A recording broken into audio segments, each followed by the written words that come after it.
So in the equation above, what is the value of x times y? All right, so I have x plus y divided by x minus y. So x plus y divided by x minus y, and that equals x minus y over x plus y. All right, first thing that I'm thinking right now is cross multiply. I want everything on one single line, so I'm going to multiply the x plus y times the x plus y, and the x minus y times the x minus y.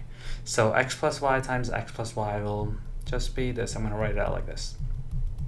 First equals x minus y times x minus y. Over here I have to FOIL everything out. So this will be first, outer, inner, last, and once I do that I should get x squared plus 2xy plus y squared. And on this side I'll have x squared minus 2xy plus y squared. So if I subtract x squared from here, subtract x squared from here, that cancels that out. I'll do the same thing with y squared. Minus y squared cancels that out. And all I'm left with now is 2xy equals negative 2xy.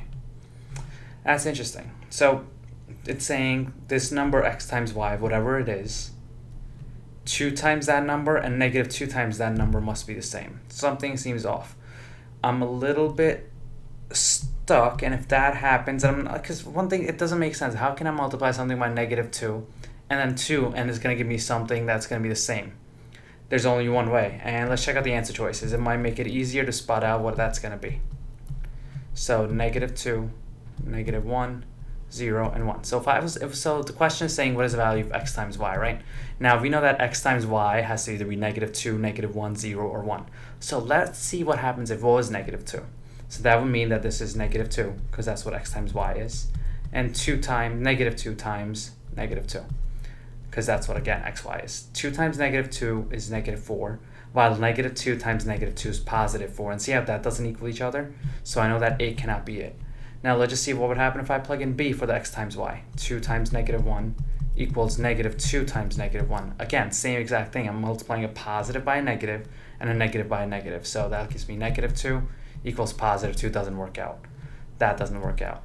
And if you can already sense it, the answer is going to be C. We'll still try out D, but it's going to be C, because 2 times 0 is 0 and negative 2 times 0 is 0. So negative 2 and 2, the only time that those two did that expression will equal each other is if x times y is 0. See what happens when I plug the D as 1 in. 2 times 1 is 2, and negative 2 times 1 is negative 2. So I have negative here and positive here. That wouldn't work out either, making my answer C.